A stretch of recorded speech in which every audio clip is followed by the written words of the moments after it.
In a love letter to Delilo about Underworld, DFW wrote that it was a book in which absolutely nothing is skimped or shirked or tossed off or played for the easy laugh, and where you've taken some truly ballsy personal risks and exposed parts of yourself and hit a level of emotion you've never even tried for elsewhere.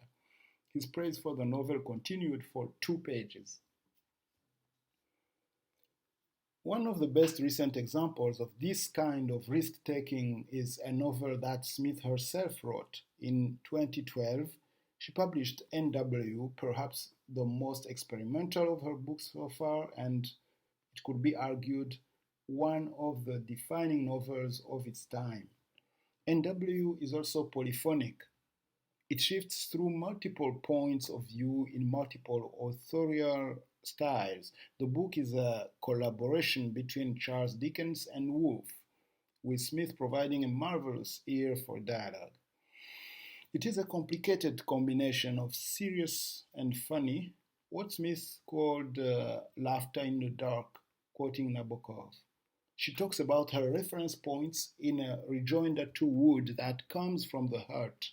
NW gently unfolds a partial picture of the lives of its characters.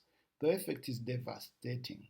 It is a challenging read, a subtle and beautiful book that is worth picking up, even if it demands your full attention. This is increasingly a stumbling block for many of these more demanding books. In the digital era, fragmentation has become a way of life. The attention economy aided by our smartphones is geared to destroy mental focus. There are ways we can opt out, of course. Other ones of the context collapse fostered by social media and enjoins us to turn away and open up contemplative space. She quotes the composer John Cage: if something is boring after 2 minutes, try it for four. If it's still boring, then 8, then 16, then 32. Eventually, one discovers that it is not boring at all. Finding a focus. Oder's How to Do Nothing is a great radical book. Who would have thought that sitting in a rose garden and listening to the birds, as Oder talks about doing, could become such a political act? One of Cage's most famous pieces, 4 minutes 33 seconds, consists of a pianist playing nothing. It dares the audience to sit still and listen to the texture of collective life. Coughing, farting, snoring, fidgeting, whatever. Phones going off. Oder says, unless we are vigilant, the current design of much of our technology will block us every step of the way, deliberately creating false targets for self-reflection, curiosity, and a desire to belong to a community. Being aware of the quality of one's attention and regaining control of it are good first steps in approaching challenging fiction. It is also a good idea not to bite off more than you can chew. One reader got through Roberto Bolaño's hefty masterpiece 2666 by reading a few pages a day over the course of months.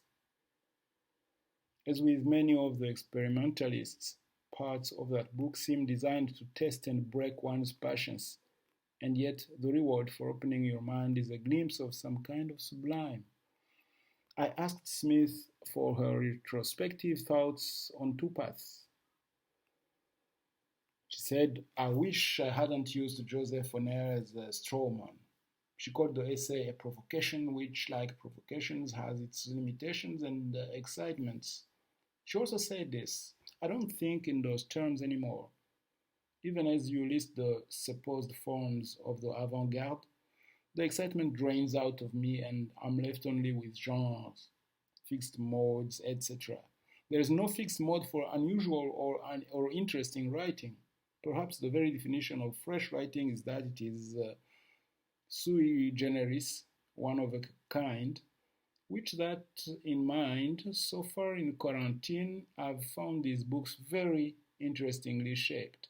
Humiliation by Paulina Flores, Stick Out Your Tongue by Magian, Annie John by Jamaica Kincaid, New Waves by Kevin Nguyen, Endgame by Beckett. Most of the stories in the anthologies Southern Fiction and Southern Fiction International, Catholics by Brian Moore, The Collected Grace Perry, The Stories of Tilly Olsen and Mom Darling, 99 Glimpses of Princess Margaret by Craig Brown. I'm aware that many of these people would not think of themselves as experimental, but in the structure of all of them, there's something curiously shaped and unexpected and to me beautiful.